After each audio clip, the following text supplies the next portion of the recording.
గౌరవ సభ్యులందరికీ కూడా నమస్కారం అండి. ఇప్పుడు క్వశ్చన్ అవర్ స్టార్ట్ చేద్దాం. ఫస్ట్ క్వశ్చన్ అల్తమేష్ గారు ఏమైనా చెప్తారా, లేకపోతే సభ్యులు రాలేదు? మరి డీమ్ టు ఆన్సర్ అంటే మినిస్టర్ గారు ఏమైనా చెప్పాలనుకుంటున్నారు? వాళ్ళకి బాధ్యత ఉండాలి కదా సార్. ప్రశ్న అడిగిన తర్వాత సభకు వచ్చి ఆ ప్రశ్నకి సమాధానం వినాలి, దాని తర్వాత కావాల్సిన చర్చలు ఏమనెత్తాలనే బాధ్యత వాళ్ళకి ఉండాలి కదా ప్రతిపక్ష సభ్యులకి. డీమ్ టు ఆన్సర్ ఇద్దాం.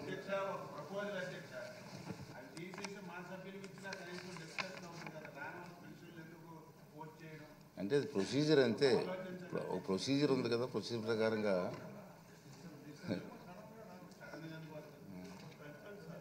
తర్వాత రెండో క్వశ్చన్ నెంబర్ 514 సభ్యులు పోస్ట్పోన్ చేయమని చెప్పి రిక్వెస్ట్ చేశారు. పోస్ట్పోన్ చేస్తున్నాం. అలాగే క్వశ్చన్ నెంబర్ 737 ఇది కూడా సభ్యులు రిక్వెస్ట్ మీద పోస్ట్పోన్ చేయడం అయింది.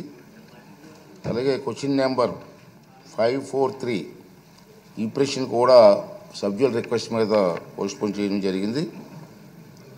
అలాగే క్వశ్చన్ నెంబర్ 638 పరిశ్రమలు వాణిజ్య శాఖ మంత్రి గారు వారు కూడా సభ్యులు రాలేదు. డీమ్ టు ఆన్సర్గా నేను అనౌన్స్ చేస్తున్నాను. తర్వాత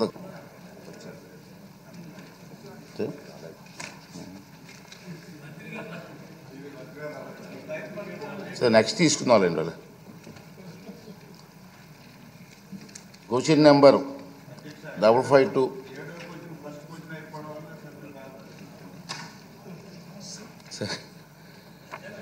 మంత్రులు ఇంటే మంత్రులు ముందుకు వస్తే తప్పే ఉందండి.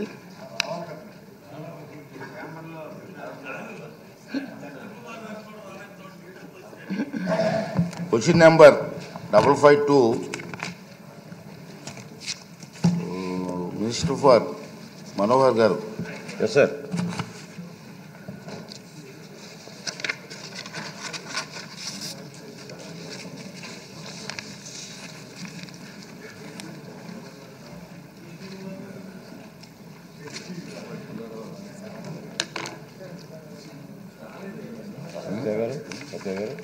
కుమార్ రాజు గారు లేరా? నెంబర్స్ రాలేదు. ఆన్సర్ చేశాను సార్. మీరు చెప్పండి, మీ ఆన్సర్ చెప్పాను. నమస్కారం అధ్యక్ష. ఉన్నారు ఈశ్వరరావు గారు. గౌరవ సభ్యులు అడిగిన ప్రశ్నలకు సమాధానం అధ్యక్ష.